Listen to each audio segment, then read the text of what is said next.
बताएं, छात्र समाधान दिवस में कितनी शिकायत आई, कितनी का मौके पर निस्तारण किया गया? देखिए, आज बहुत ही प्रसन्नता का विषय है।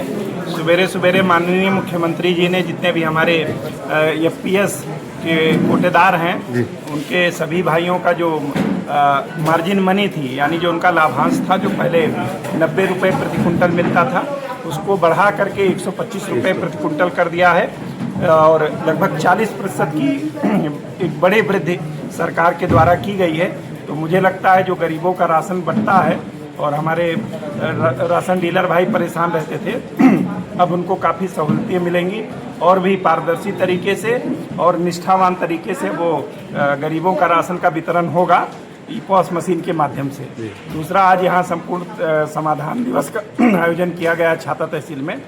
70 प्रार्थना पत्र प्राप्त हुए हैं, जिसमें 2 प्रार्थना पत्र जो तत्काल निराकरण होने वाले थे, जिनमें केवल छोटे से नाम की त्रुटि का मामला था, वो तय कर दिया गया है।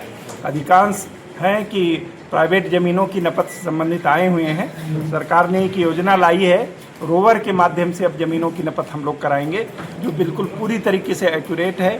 वो सीधे नाप करके बता देगी लंबाई चौड़ाई कैसे कैसे है। इस समय ट्रेनिंग फेज चल रहा है, मुझे लगता है अगले 15-20 दिनों में उसके माध्यम से निपटारा कराया जाएगा। कुछ पुराने पट्टे भी लेकर के आ रहे हैं, कोई 67 का ला रहा है, कोई 73 का ला रहा है।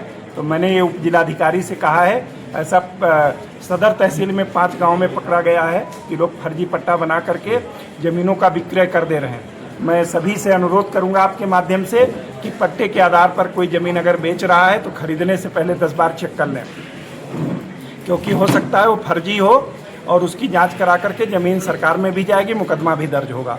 तो मैंने इनको कहा है कि इस तरीके के अब जो पुराने दूसरी और तीसरी पीढ़ी के लोग ला रहे हैं पट्टे की कि मेरा पट्टा है, जबकि आवासीय पट्टे का नियम है कि अगर वो अनुसूचित जाति जनजाति का नहीं है तो 3 साल के बाद अगर उसने घर नहीं बनाया तो उसका पट्टा स्वतः ही निरस्त हो जाता है। उसमें कोई नियम ही नहीं, वो पट्टा ही नहीं माना जाता है। तो मैं आपके माध्यम से ये कहूँगा कि लोग सतर्क रहें और थोड़ा सावधानी बरतें, छोटी सी लालच में किसी बड़े संकट में ना फंसें। और जितने प्रार्थना पत्र आए हैं जो जेन्युइन हैं, जिनकी टीम बना करके उसका निस्तारण किया जाएगा।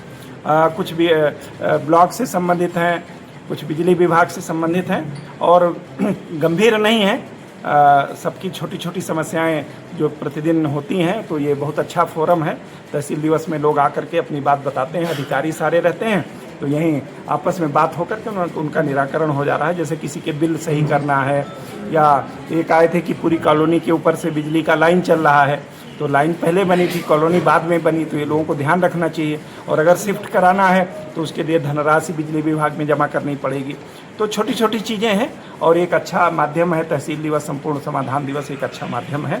और जितने भी भाई बंधु हमारे छाता तहसील के आज प्रार्थना पत्र लेके आए हैं, मुझे पूरा विश्वास है कि तहसील के एसडीएम साहब, तहसीलदार साहब, अब तो यहाँ एक तहसीलदार न्यायिक भी तैनात हो गए हैं, तहसीलदार उप जिलाधिकारी न्यायिक भी तैनात हैं।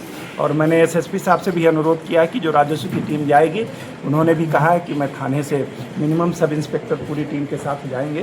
तो कोई कारण नहीं है कि लोगों का समस्या का समाधान ना हो, और ये लोग आ भी रहे हैं क्योंकि उनके काम हो रहे हैं। अगर जैसे मान लीजिए आपका काम हो जा रहा है, आपने चर्चा की मेरा काम हो गया, तो आपका पड़ोसी जो बहुत दिनों से चुपचाप बैठा था वो भी आ रहा है कि हमारा भी काम हो जाए। तो ये बहुत नेचुरल सी प्रक्रिया और ये प्रसन्नता है कि अब काफ़ी जो संतुष्टि का प्रतिशत